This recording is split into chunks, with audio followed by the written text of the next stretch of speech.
Em nome do Pai, e do Filho, e do Espírito Santo. Amém.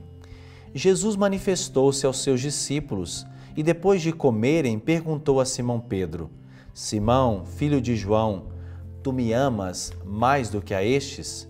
Simão, filho de João, tu me amas? Pela terceira vez: Simão, filho de João, tu me amas? Esse evangelho, ele é bem conhecido de todos nós.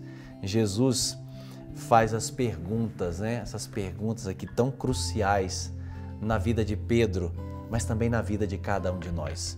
E Jesus faz perguntas mesmo já sabendo a resposta. É interessante isso. Na verdade, as perguntas que Jesus faz, elas servem mais para nós do que para ele, serviam mais para os discípulos do que para o próprio Jesus. Isso porque cada pergunta do Senhor é uma reflexão interior muito profunda.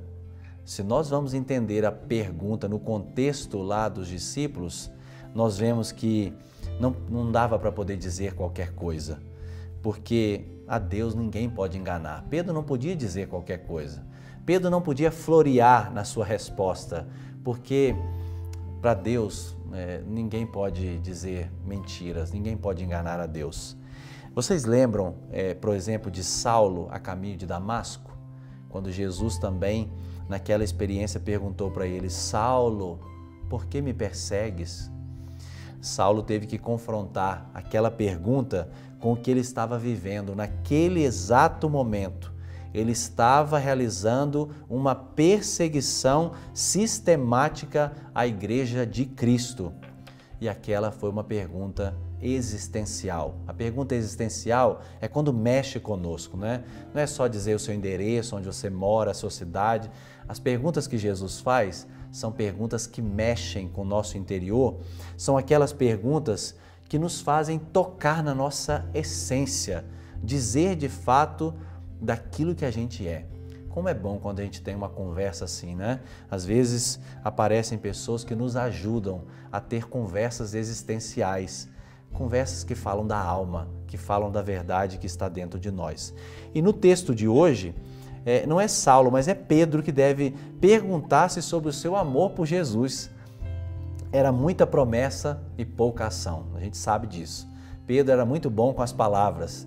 Pedro falava muito, era muito falatório, mas pouca prática. Era muita empolgação e pouca disposição. Naquela ocasião, Pedro teve que dizer a verdade. Senhor, eu não amo ainda como eu deveria, eu gosto de você. Eu te quero bem por muitos motivos, mas ainda eu não sou capaz de dar a minha vida por ti. E isso fica bem claro, porque se nós formos no texto original do grego, Pedro não responde com a palavra ágape, que é aquele amor pleno. Pedro responde com amor filia, o amor de amizade. Esse ponto era tão doloroso para Pedro que Jesus teve que perguntar 3 vezes. As perguntas que Jesus faz são as perguntas da cura da ferida, da decepção que Pedro tinha. Decepção com ele mesmo, a cura da traição, a cura do abandono, a cura de um amor frágil, tão bom nas palavras, mas muito frágil na ação. Pedro teve que admitir: tu sabes tudo, Senhor. Sabes que ainda eu não te amo como eu deveria amar. Mas eu te apresento o amor que eu tenho. Eu gosto de você. Na nossa vida espiritual, é preciso também dar espaço para essas perguntas. E hoje o Senhor quer também fazer grandes perguntas sobre a nossa vida.